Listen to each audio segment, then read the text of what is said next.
Today, London was hotter than Lisbon. Welcome relief for those who didn't choose to travel to Portugal. Those who did now face uncertainty, with the government advising against holidays there. And everyone arriving back after Tuesday at 4 a.m. now having to self-isolate for 10 days.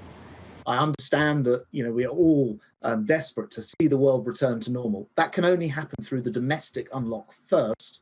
We all look towards the 21st of June to see what can be done and the data, and we simply don't want to put that at risk through these figures. As we've seen in Portugal, both the doubling of the positivity rate that we've seen, and also this mutation, the so-called Nepal mutation on the so-called Indian variant, which could then cause us problems down the line.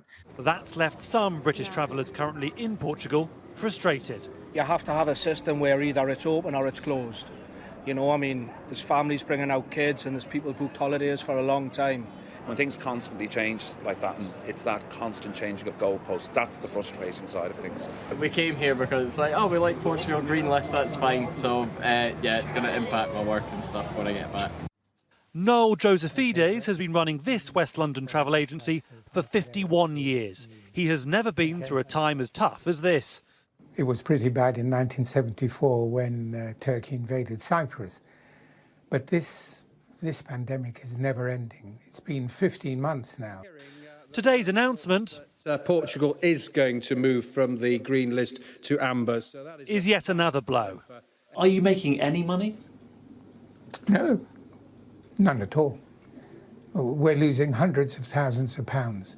We're taking no bookings at all. My staff are spending most of their time postponing, deferring, cancelling, explaining to our clients what's happening.